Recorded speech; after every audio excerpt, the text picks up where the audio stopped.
Good morning, church. This has been an amazing conference and experience to be able to connect virtually thousands of single disciples from all over the world despite the global pandemic and COVID-19. It truly is a testament of how great and amazing our God is, as mentioned in Romans 8:28, of how He uses everything for our good. Amen. My name is John Seliba. I am a single disciple from the Lebanon Church of Christ. I just turned 31 years old, and I'm also celebrating 11 years as a disciple. Lebanon is a small country, a third world country in the Middle East, excuse me, and we're mountainous, so we have certain mountains and areas and small villages where technology is not easily accessible. And if you ever get the chance to meet a person from the village or from a very rural area, you'll see that they have this certain vibe of very humble, very loving, very hospitable nature. And the reason why I'm sharing about the kind of people you find in villages is because of our main character today, who is Joseph.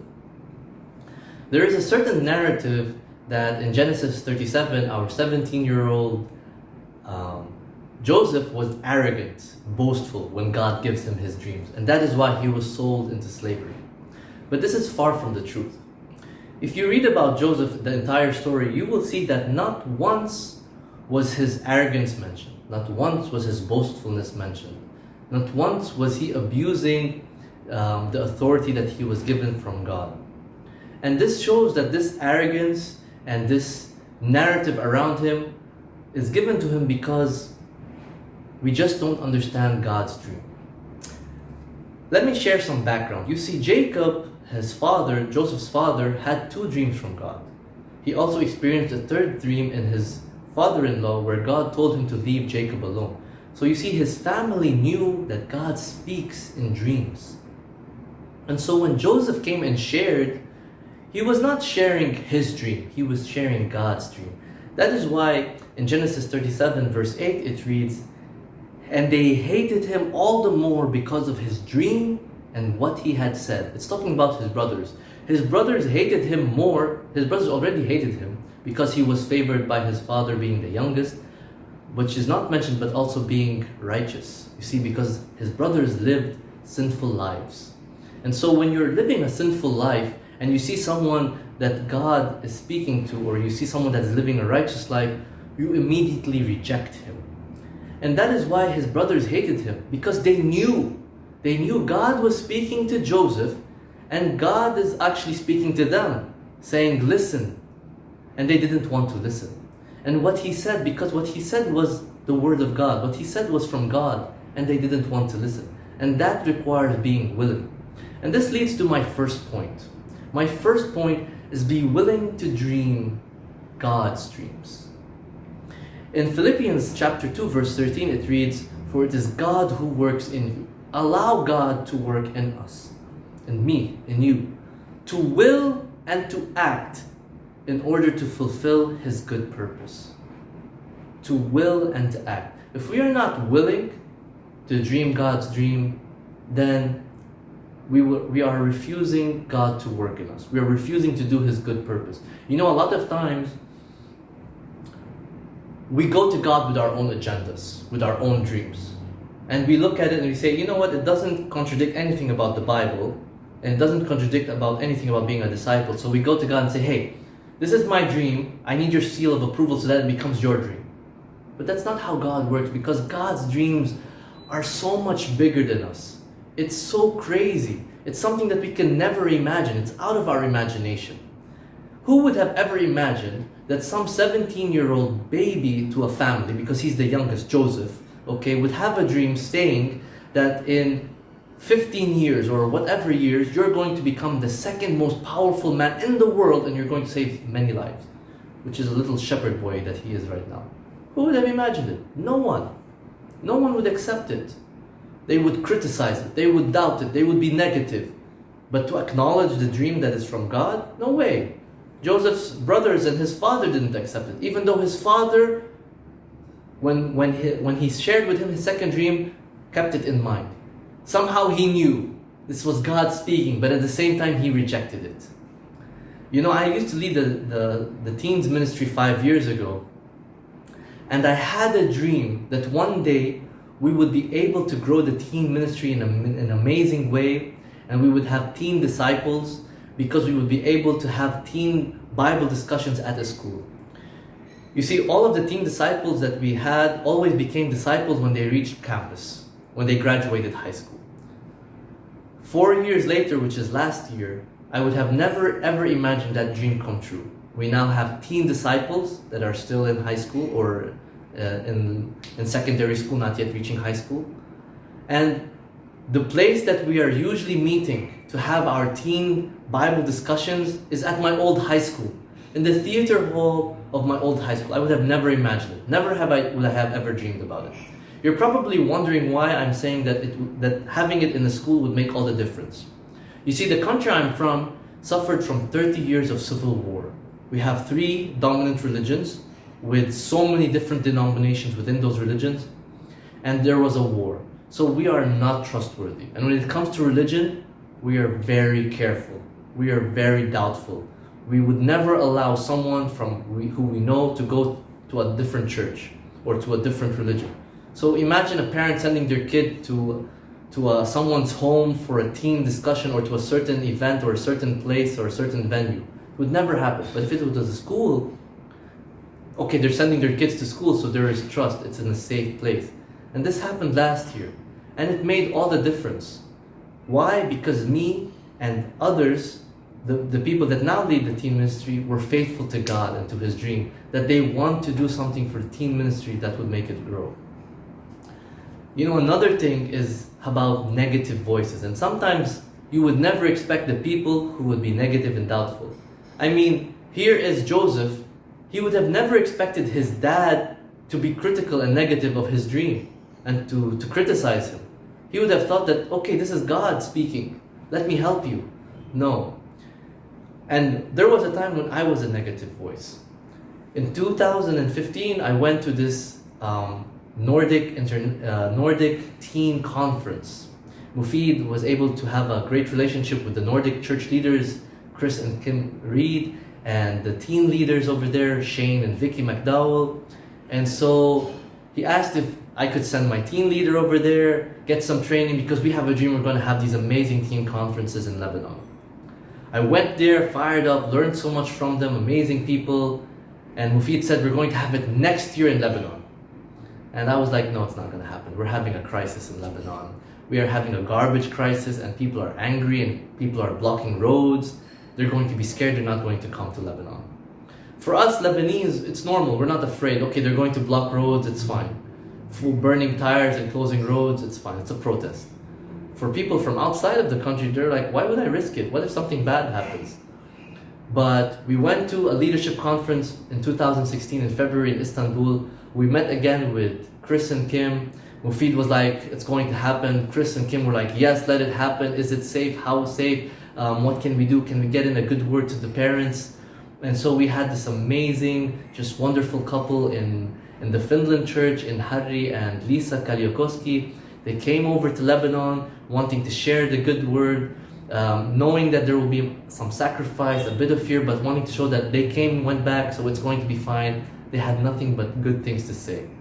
That summer, the Nordic churches came, parents and teens. We had an amazing teen conference. We had an amazing one-week charity event at an orphanage. And God blessed.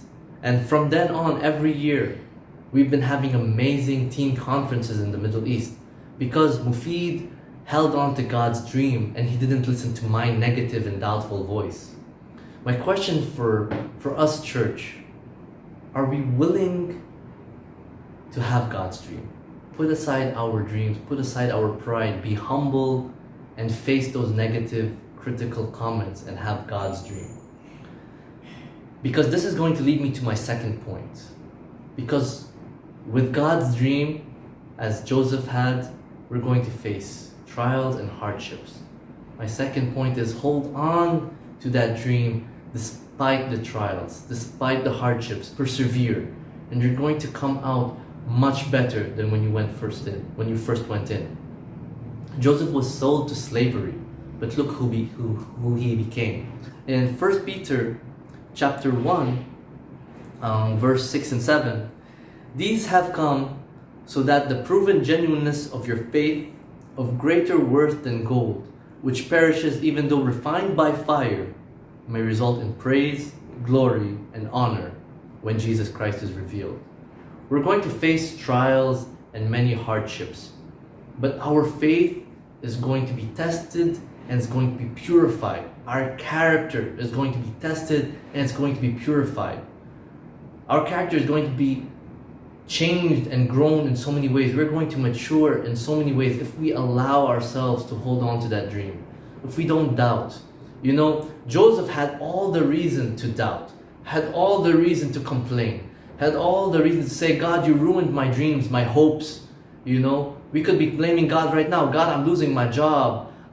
You know, in Lebanon, we've had a revolution because of the corruption in our government since October of 2019. This year, we even before COVID hit us, we were having an economic crisis, a downfall. And now our salaries, our currency has fallen by 6 times what it used to be, you know? And we could all be blaming God. We could all be depressed, anxious, and not holding on to the dream, not persevering. And we would fail. I'm not saying it's easy. If I'm going to share about myself, I can tell you I'm pursuing my doctorate. I'm supposed to graduate by the end of the year, and now I don't know what's going to happen. You know, when we first had a lockdown in March, the second week of March, and that was positive. I'm like, it's okay. It's going to be 2 weeks and then everything's going to be fine. 2 weeks hit. There was an extension because the cases were going up. Okay, it's going to be another 2 weeks. It's going to be fine. And then, you know what, a month passes, another extension, a month and a half, 2 months. And then, you know what, I hit rock bottom. I was anxious. I had anxiety attacks. My heart would be racing. I couldn't sleep. I had insomnia. And there were 5 days where I had depression. And I didn't know how bad it was, but it was bad. These 5 days, I would not leave my bed. Not my bedroom, my bed. Like seriously, I was staying in my bed the whole day. The only time I left my bed is when my mom would knock on the door and say, hey John, there's food, you want to come and eat? So I'd okay, leave my bed, eat and come back. Sometimes I wouldn't leave my bedroom. I'd just go get the food and eat in my room and go back to bed, sleep or just lie down there. My mom would ask me, what are you doing? I'm like, nothing, I'm just lying down. And he's like, she would be like, you need to move around. I'm like, no, I just can't. I tried to read, I tried to listen to music, to worship songs, to pray, none of it helped. And then a brother who's like my brother, he's a brother in church, he said, okay, this is gonna have to change, 2 of them. And he said, you're gonna stay with me, with my wife and your niece, so a baby girl, who's 6 months old. He's also going through a tough time. I mean, our salaries have fallen. We don't know what's going to happen. The prices, everything is skyrocketing. But it was a time where I was able to reconnect with God, to pray. I'm not saying that I'm over it and I'm no longer getting sometimes like getting anxious or sometimes worried and nervous. But I'm still holding on to that dream and I'm persevering because I know that there's going to be a blessing at the end of the tunnel if I can hold on. You know, I'm going to share with you some of the blessings because of how we've been holding on. You know, the single ministry, we have been, since the start of this year, we have grown by 16%. We were 77 members in the church. We are now 89. Okay, I'm not bragging about the numbers, but I'm saying how when we hold on to God's dream, to God's promise, when we persevere through the hard times, God will bless. We are 18 single disciples, and at the moment we have 20 Bible studies. Every Monday we have Bible discussion over Zoom, virtual Bible discussions, and there's always twice the number of visitors than there are disciples. In the past, we've had our singles Bible stuff put on hold for 2 years because of so many challenges that we've been facing in the ministry, in the country, that we've had to put it on hold, and just bringing friends have been a challenge, and now we're having twice as many visitors as disciples. And why?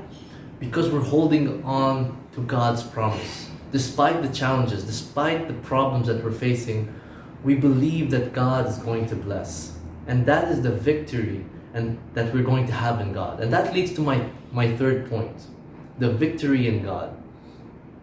To the world, it's foolishness. To God, it's power. In James 1 verse 12, it says, "Blessed is the one who perseveres under trial, because having stood the test, the person will receive the crown of life that the Lord has promised to those who love Him." The crown of life. You see, if we are willing to have God dream, it not only gives us purpose in life that is bigger than us. It doesn't only bring us fulfillment in life, but it brings us salvation. It saves lives, not just our lives, but the lives of many, the lives of the people around us. Just as it says in Genesis 45, when Joseph said that God intended me to be here to save many lives. He had to go through all of that hardship to save many lives. I mean, if you think about it, he was sold into slavery to Potiphar. He was righteous for we don't know how long, for years probably. Then he was wrongfully accused by Potiphar's wife when he was being righteous. He was thrown into prison, we don't know for how long. But he was still righteous. He didn't complain. He didn't complain to God or argue to God or become arrogant or rebel. He decided to stay faithful to the dream. He held on. A cupbearer and a baker came. He was righteous and believed that now was the time, but God said now is not the time. The baker and the cupbearer forgot him. And he had to stay 2 years. That is the only duration we know that he had to stay in prison. 2 more years. But he was stayed faithful. The king finally came. He could have been bitter. He could have been angry at God, but he stayed faithful to the dream. And that was when God said, now is the time. His character was molded. His faith was strong. It was refined. It was worth more than gold, worth more than diamonds. And he was able to plan according to God's Spirit. He listened to God's voice. Despite the glory, despite the money, despite the beautiful wife, the children, whatever he wanted, he listened to God's voice. And when famine came, he planned everything according to God's Spirit. When time came to save people, he did it wisely. When his brothers came, he did not kill them or hurt them. He loved them. And he tried to, as humbly as possible, bring them back to God and bring them back and reconcile the family. And that is because he held on and he found victory. He had the crown of life. He shared and basked in that moment of glory with God because he was righteous. You know, scriptures say that some people will barely escape the fire and make it to heaven. And it'll be like, whoa, somebody put out that fire, I just made it. You know, you'd be expecting some of the angels or some of the apostles running around with fire extinguishers, you know, putting out the fires, and some of the disciples making it to heaven, you know. No, I don't want to be that person. I don't want to be that person that's barely making it into heaven, you know, putting out that fire. Like, someone put out the fire on me, I just barely made it. No. You know, when I make it into heaven, I want to walk in proud. I want to walk in on that red carpet. I want to walk in with my head held high. Not because of my righteousness, but because I held on to God's dream and I want to bask in His glory. I want to walk into heaven on that red carpet, and I don't want to walk in alone. No sir, no ma'am. When I walk into heaven, I want to make sure my family is next to me. When I walk into heaven, I want to make sure my friends are next to me. When I walk into heaven, I want to make sure that everyone I know into church is walking with me into heaven, unless they made it there before me. The stranger, the barista at a coffee shop that I met, I want him to be in heaven. My enemies who hated me, I want them to be in heaven. When I walk into heaven, I want them to be walking by my side or smiling because they made it before me and saying, hey, I'm glad you made it. I want to walk into heaven with the heart of Jesus. I want to walk into heaven with that much love in my heart and not regretting that I didn't have God's dream because I had my dream. You know, in John chapter 10, verse 10, it reads that the thief comes to steal and destroy. Jesus says, I came that they may have life and life to the full. I'm going to be real with you, brothers and sisters, single brothers and sisters. Sometimes I believe we read this verse wrong. And I'm going to tell you how we read it wrong. Sometimes we read this verse, Jesus comes to give us lives to the full. A lot of times we read it as He came to give us wives to the full, not lives to the full. You know what I'm talking about. Our entire dream is for us to have amazing wives, and sisters the same. It doesn't rhyme, but it works the same. Not lives to the full, but husbands to the full. I'm not saying that God doesn't promise us or doesn't want us to have great marriages. I definitely believe that is what He wants. But that is not His dream for us. That is just a little extra. That's the extra story. Like Joseph. Joseph got married. He got kids. But his dream was bigger. It was just something that you couldn't imagine. And along the way, yes, while we're having that dream for God, we're going to find our partner who can complete us and who shares the same dream of God with us. But don't let that finding of our soulmate take up the dream for God. Because God's dream is so much greater, so much bigger, and we're going to find so much more fulfillment when we have God's dream. We're going to become true disciples that when the world looks at us, they're going to be able to discern those are fake Christians and fake disciples, and those are people that follow Jesus. Just as people that saw Peter and John in the past say that these are uneducated men, who are they? But they took note that they were with Jesus. They're going to take note of us, that those were true disciples. They were with Jesus. And that is the dream. Be willing, hold on, and persevere through the trials and hardships, and you will find victory in God. Amen.